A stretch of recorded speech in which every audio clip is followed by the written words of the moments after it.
So it's been a while since my last video, and it's also been a while since I made my promise within that video that I would talk about the Enchanted sequel, Disenchanted. The reason why I held back on reviewing this movie, and it even took me like a week and a half just to get to it, was because, to be honest, I don't know how to feel about this film. I didn't even know the movie was out. I was on YouTube one day and I saw somebody reviewing the Santa Clauses, and yeah, just a little update of what I last said before. The Santa Clauses is not a movie, it's a TV show. On one hand, I am kind of relieved that they're not going to make another movie after the disaster that was Santa Claus 3, but on the other hand, this is a TV show, so all of my interest and motivation for the show has completely plummeted. But they also decided to release Disenchanted the same day as the first two episodes of the Santa Clauses. I feel like that's way too much nostalgia bait at the same time, but at the same time, this is Disney, what do you expect? I don't really like the movie, but I also really don't hate the movie as well. I'm going to be jumping around, I'm going to be talking about some things I did like and some things I didn't like, because this is just such a weird movie, I just can't give my full opinion on it. Okay, so the first thing that I guess we should talk about is the meta commentary. Whenever I talk highly of Enchanted, the big thing I always bring up is the meta commentary. It makes fun of the classic Disney princess movies, despite being a Disney princess movie itself. And with Disenchanted, I brought up in the last video, it can go one of many ways. You can make fun of the direct-to-DVD sequel territory, you can make fun of modern Disney films, you can make fun of the live-action remakes. And the answer to my question was, it does all of those things, but at the same time, it does more of the same as the first film. There's a lot of classic, obvious meta-commentary jokes from the original Disney Princess lineup. In fact, a lot of it, especially towards the beginning of the movie, it's really on the nose, where they say, oh, the main villain, oh, she's definitely the queen of this place. Yeah, red as an apple. Which, like, okay, we're kind of like retreading paths that we saw in the first film, but the new meta-commentary that we do get, it's mostly a meta-commentary on the Disney live-action remakes, which is ironic because that was the one thing that Enchanted, the first movie, was foreshadowing what was gonna happen right now. All of the live-action fairy tale stuff looks bland, sterile, everything looks oversaturated, non-saturated, it's like a mishmash of all those things and more. Another thing that I was easily reminded of was how Giselle's transformation of being the main character to being this evil stepmother, because that's the thing, during the Wish, because she's Morgan's stepmom, she becomes the evil stepmom, so there is that little twist as well. But it also reminded me of Cruella and Maleficent, because in those two movies, the main character is the main villain. You can't have the main villain be sympathetic or empathetic, you're not making Joker. So instead, you create a new character, another villain, and you make them more evil so that the main character, who is still the main antagonist, they're not as evil as the other villain that's more evil, if that makes any sense. So we have the character Melvina, I believe that was her name, the fucking mayor of this town, and I was kind of disappointed with what they were going on with Melville, that was the name of the town, where I thought it was going to be like a WandaVision situation where it was actually like an illusion, and like the Melville is like, it was like a construct of reality, and Melvina was kind of like using all the characters as pawns. That's what I thought was going to happen, but I guess not. So instead, we have Giselle, who is slowly turning into the main antagonist, but we also have Melvina, who is already like the evil queen of this town, so she's also the villain. In fact, the song that they sing is probably one of the better songs in the film, and it just goes to show that, like, we can't have a main villain be the main character and yet also be sympathetic. We need to have another character who's also the villain, but make them more evil so we can have our main character look good. Again, I just feel like the movie did more of the same meta-commentary from the first film on the classic films. Guess that kind of makes sense because Andalasia was already kind of like a parody and satire of the other classic Disney princess settings like Atlantica and Agrabah. I do recall in one of the songs they used the phrase be our guest, which is obviously Beauty and the Beast. And then in the Memory Tree song, Dina Menzel, she says the phrase, let it grow, obviously a reference to Elsa, since she also plays that character. And another thing that I also kind of thought about for the meta commentary was that it also felt like a classic Disney Princess direct-to-DVD sequel, where we see what the characters are doing after Happily Ever After. In fact, at the beginning of the movie where Pip is reading the story to his children, he says, oh, well, I gotta tell the tale that happens after Happily Ever After. That sounds like such a line that you would hear in Little Mermaid 2 or Jafar's Revenge or stuff like that.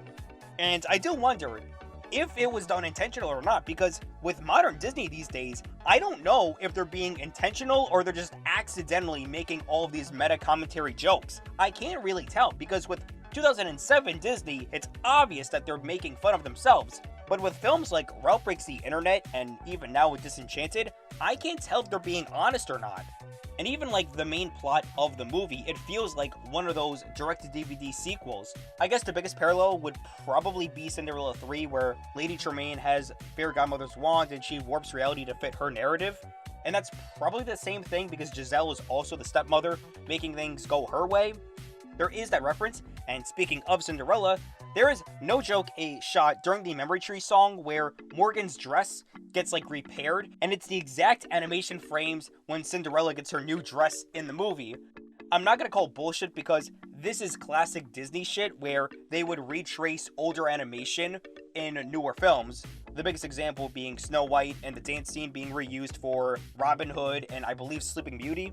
This movie definitely has more musical numbers than the original film. Shout out to Alan Menken and Stephen Schwartz, the ultimate power couple when it comes to Disney music. They did all the music for the Renaissance. I don't believe they did it for Lion King, but they also did the music and lyrics for the first Enchanted movie. So obviously, when you're gonna do like a classic Disney movie, those guys are your perfect duo.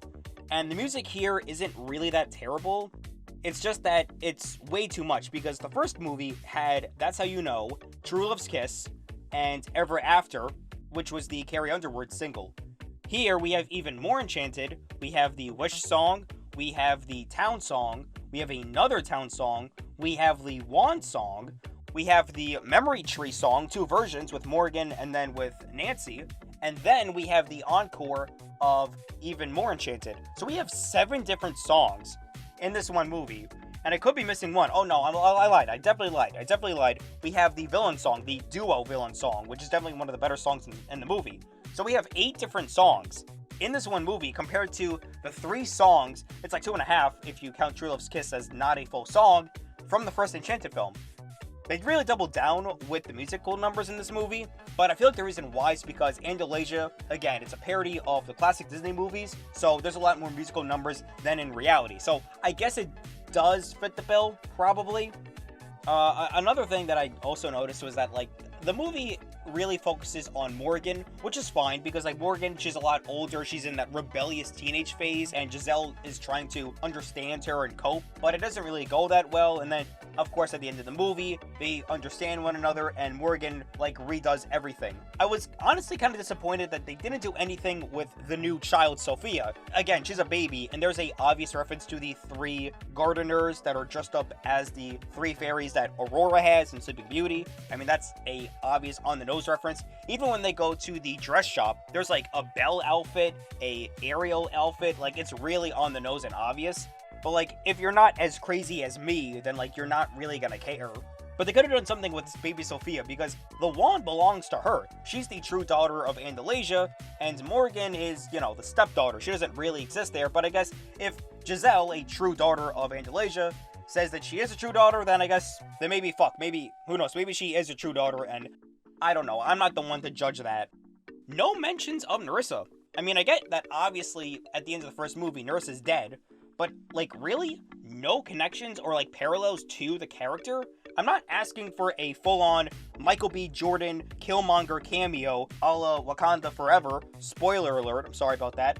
But I mean, the fact that Nerissa was the evil stepmother to Edward, I'm honestly surprised that not even Giselle made that connection. Like, oh my god, I'm starting to turn into my own mortal enemy. And when Robert is fighting the horrible CG dragon in the cave, somebody asks him, have you ever fought a dragon before? That could have been like the perfect opportunity for Robert to say, dragon, oh, I slain the one in the past. Like, nobody really makes a mention or any reference to Nerissa. It's kind of like unnerving. But even still, like, the classic direct-to-DVD sequels, they always mention the original villain. Like, the biggest example being Little Mermaid 2, where Morgana was Ursula's step cousin, which was extremely lame. In fact, they were played by the same voice actress, so why not just bring back Ursula? It doesn't make any sense. In fact, I honestly thought that Melvina was going to be like some sort of relative to Nerissa, and she wanted to get revenge on Giselle, and that's why she created this whole fabricated world. But no, it's completely genuine.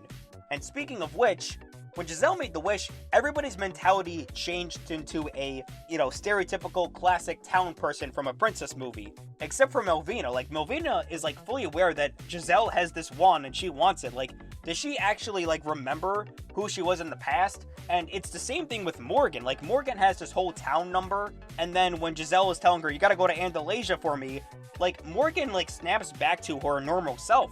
And I understand that this is a Disney movie, so not everything has to be explained, but at the very least, you can at least try to explain how Morgan remembered who she was before.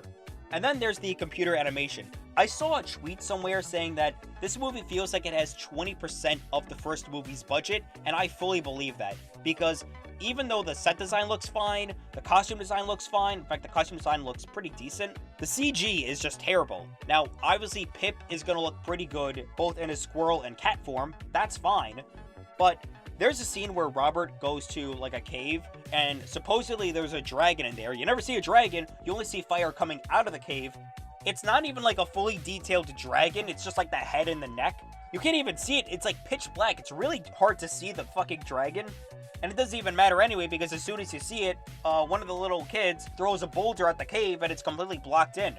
And then, later on, Robert's out of town, and there's a giant walking past the village. You don't even get, like, a really good shot of this giant. You see, like, some guy in the background, green screened, and then, like, you see, like, two giant feet, like, walking around, and it looks really bad. It looks jarring. Like, you're not making Into the Woods. Like, obviously, it's gonna be impossible having this giant fucking animatronic creature in a Broadway performance, but this is a Disney movie. You could at least throw more money into the budget.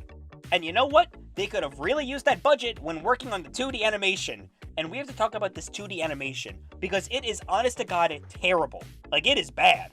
The opening and closing segments of the movie, which is Pip reading the story to his kids, the animation is fine there. But at the beginning of the third act, where Morgan's at Andalasia, I, honest to God, can't believe how bad the animation really looked. Like, everything is in, like, 24 frames per second, and, like, the worst part about it is that, like, some of the lip movements were completely out of sync. Like, Edward's mouth doesn't sync up to what he's actually saying. It looks bad. It looks terrible. When we think about Disney movies, we always think about the classic Renaissance films, the classic 2D films from the 1930s to 60s. We think about those movies, but now that the animation that made those films are dying off, what do we have left? The live-action remakes? Well, this movie shows us that the live-action remake route is not always the best opportunity. Because Andalasia is being fed through the real world, and this is like the meta commentary that I don't even know if it was intentional or not.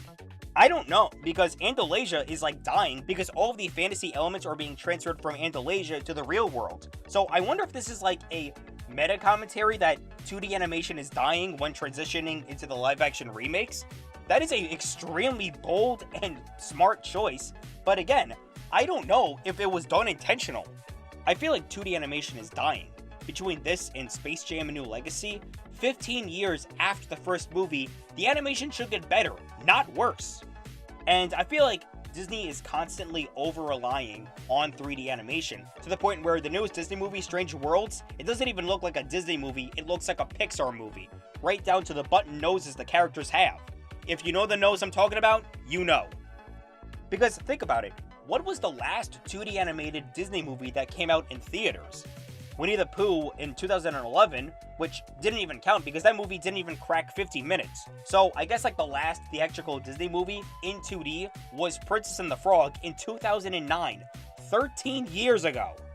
In fact, I distinctly remember that when they were working on Mary Poppins Returns, they got some of the classic animated artists to do the 2D animated segments for that movie because they couldn't find any 2D animators working at Hollywood, and also the older animators were having a difficult time trying to animate with the newer technology. It's really sad to see that Disney is just removing their backbone of animation. It really sucks. Now, I'm not saying that 2D animated films are fully dead. I don't want to beat up a dead horse, but anime still uses 2D animation for their movies, and the fact that we got both Dragon Ball Super Heroes and One Piece Film Red in American theaters is a pretty good statement. And throughout the late 2010s, we also got My Little Pony the movie and Teen Titans Go to the movies. But the thing is, those two movies were based off of 2D animated shows. But when it comes to something like Disney, they have not created a original 2D animated movie since 2009. And it's really sad that they're fully relying on 3D technology rather than what they're really good at, that being 2D animation. And it really shows here because the animation is just terrible. All the lips are out of sync. It's just all around unnerving to watch. And it's really sad to just see Hollywood just kill off 2D animation like this. I really don't want to sour the mood because, again, this movie is just so weird. I really can't have my own opinion on it. I do recall Rotten Tomatoes giving this movie like a 68%, which I feel like is an extremely justifiable percentage for a movie like this, because what do you say about an Enchanted sequel 15 years later, only on streaming services, utilizing at least 20% of the original movie's budget? Like, you really can't say too many negative things, but you also can't say too many positive things. And I also noticed during the end credits, the director and writer for the movie were different than the first movie. However, both producers from the first movie did return for this one, and also Amy Adams helped produce the movie as well. And to be honest, I'm not really that surprised because a lot of legacy, or as I like to call them, checkup movies, usually one of the producers would be one of the main actors or actresses. But yeah, like, other than that, like, these are just like my honest thoughts about this movie. The casting was like fine. Shout outs to the actress. I don't even know the actress's name, but she's the person that was in Community. She also played Roxy in Drake and Josh and Foxy in Hannah Montana. So if you know that actress, then you know who I'm talking about. I feel like they had no idea what to do with Robert. He just goes around to like different towns and villages. He tries to save the day and he ultimately fails. And like, that's really all he does. He doesn't really get to do much in this film. They got Idina Menzel to sing in this movie, obviously trying to make up for the fact that one of her songs in the first movie got scrapped altogether, but also she now plays Elsa, so she needs to have a musical number. Like, all of like the newer characters, like Malvina was like an okay villain. Obviously, like, the main focus would be Giselle and how her transformation to being the evil stepmom is corrupting her and like playing her part in the story, which again could be like a meta commentary of like how live action movies are like destroying 2D animated films. But I do believe like the biggest takeaway that I have for this movie is obviously the meta commentary of the live action remakes are destroying the original classic 2D films. I thought that was like really funny, even if it wasn't intentional, or it was intentional. I don't know. I'll probably give it like a 6 out of 10. Definitely inferior to the first movie, but there's a lot of interesting things about this movie, but there's also some things that are like kind of like repeating themselves. It's a really difficult film to like get a full judgment on. So yeah, like, that was it. I'm sorry it took me a while to upload this video, because again, I really had to sit down and think about this movie because I really didn't know what to think about it. And yeah, I hope you had a good Thanksgiving. Holiday season's coming up. I got the big thesis project that I want to work on. Obviously, hopefully, I'm going to get the next episode of Disney Funding Evolution done by the earliest of December. And I want to work on a separate video alongside that, which is a topic that I find fascinating. But other than that, that's about it. If you like this video and if you agree with my opinions, you can like my video. And if you disagree with my opinions, you can leave a comment below. But all in all, thanks for watching the video. Subscribe to the channel if you haven't. And until then, I'm AJ, and I'll see you on the next one.